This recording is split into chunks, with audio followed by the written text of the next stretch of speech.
Alright guys, welcome back. Real quick video today regarding the topic of the proper use of cover.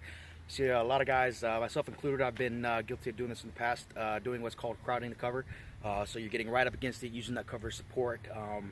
That's kind of what a lot of people's minds slip to because they want to get that rifle as steady as possible to get off a good shot as possible. But in this video today, I'm going to go ahead and show you guys exactly why that's a bad idea and exactly what you should be doing in order to correct yourself and to keep yourself from getting hit with a ricochet off of whatever cover you might be using.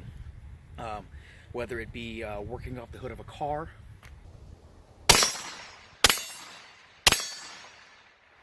or be it off of the side of a barricade simulating either a wall or the front end of a vehicle, running off of the A, B, or C pillar on a vehicle or anything like that.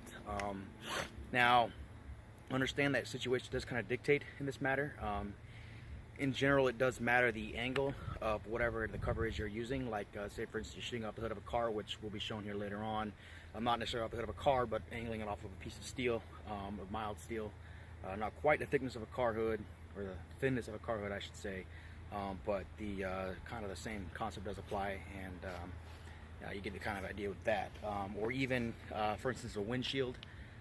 Bullets do tend to ricochet off of windshields as well, especially if they're coming not necessarily at a straight angle. It does, but not nearly as bad as if, for instance, I'm on the other side of this vehicle, running over the side of the hood, or the side of the hood of the car, and bad guys shooting at me, round bounce off that windshield, catch it in the dome piece. Gonna be a bad day for you every time.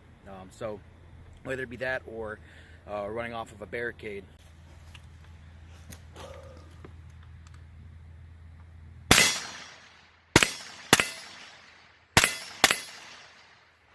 That barricade simulating again the piece of cover. We'll go ahead and get into that here. Go ahead and give you a demonstration, show you where roundabout where the proper offset should be from that cover to keep you good and safe in the event that you ever had to use be it a AR style weapon or a handgun as well. So stay tuned for that. Alright, first up I'm going to run this from a little closer. Just a few feet away obviously, but I just want to kind of give you guys a little bit of an exaggerated idea of what I'm talking about, kind of be right up next to it. In regards to crowded cover, see I got a target that's basically right up against this little piece of steel that I got laid up against this pipe.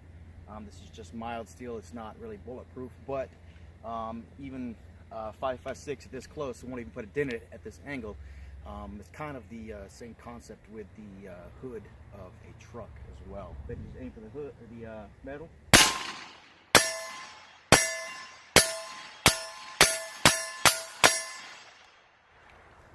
All right, go ahead and get right up to her. You can kind of see.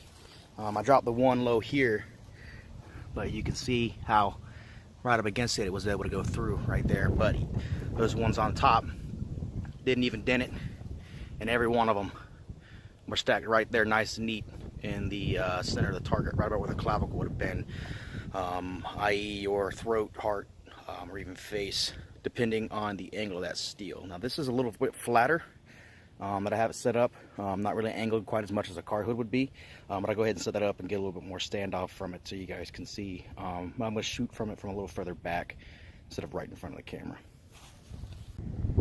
Alright, these shots are going to be taken from about 30-ish, 40 yards.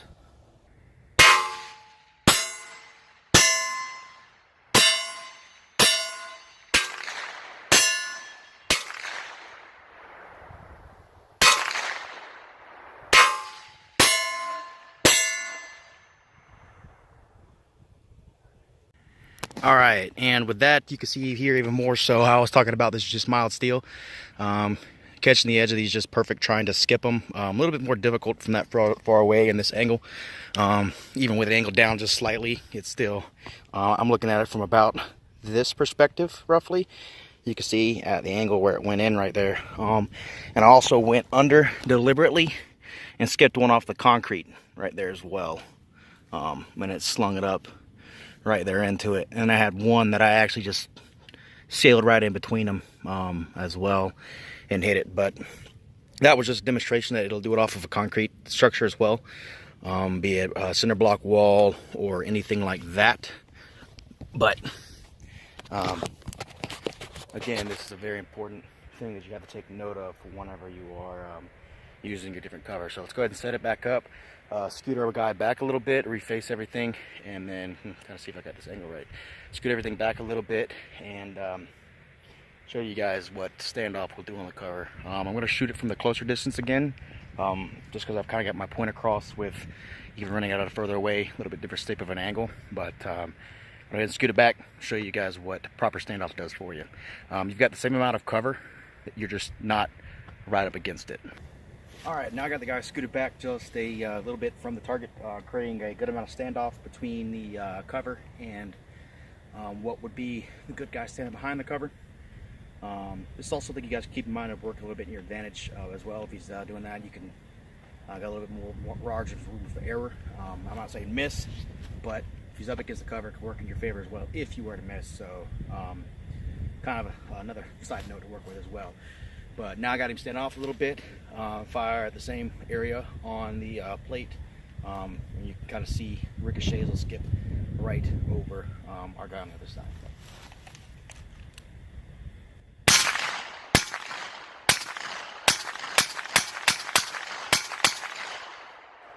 All right, let's go check him out. All right, as you can see, several hits on the steel. Looking at this guy back here, same thing. You can see before where the rounds were kind of flying in there sideways from bouncing off and ricocheting off of the plate. But that's kind of something to expect as well. Sideways bullet hurts just as much as a non-sideways bullet, so that don't really matter. But as you can see, having created this much standoff off of your cover, you have gained quite a bit. So let's go ahead and rotate that guy down to the side and shoot at her again, kind of give you an idea of what simulated cover does if the rounds are bouncing from the edge of a piece of cover. Alright, now this is more or less simulating the guy is up against an edge of a piece of cover, like a wall or something similar to that. Keep in mind, as demonstrated earlier, the rounds will bounce off concrete, cinder blocks, something like that, just as much as they will a piece of steel. In some cases you might get a little bit more spalling from that concrete getting shattered as well, so you get a little bit more extra instead of just that round bouncing off of that. And you can kind of see from the sideways indentations, they are fairly intact even after bouncing off this harder piece of steel. So they will be pretty well intact bouncing off of a hood or something like that as well. But go ahead and shoot just the edge of this piece of steel.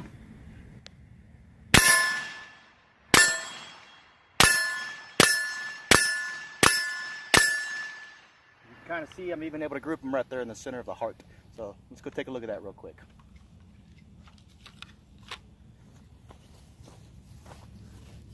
All right, as you can see, these guys are every one of them. You can count how many I fired before. There's 1, 2, 3, 4, 5, 6, 7 of them up there, and even on the target, 1, 2, 3, 4, 5, 6. Yep, all 7 impacted as well.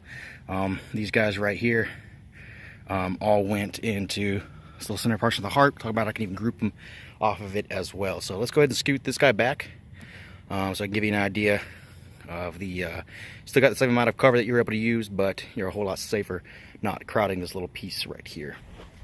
All right, guys, now keep in mind I'm able to see the same amount of the target for both these, whether he's crowding the cover or giving a little bit of a distance between him and it. I can just see about where the bolt's at on both of these targets. The steel's pretty much split right down the middle on that far edge. I'm not scooting one way or the other to kind of skew the results. I'm just kind of trying to keep everything as uniform as possible when doing this to give you guys the best idea. So you're just going to have to take my word for it on that, and if you want to, you can get out and kind of try and run these results yourself as well.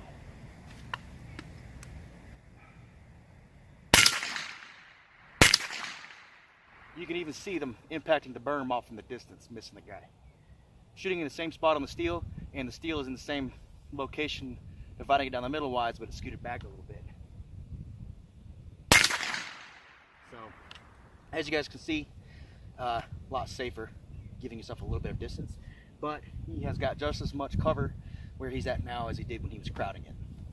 Alright, so the takeaway from this, you guys got to be cognizant. If ever in the event that you do get into a gunfight, these are things you do want to know.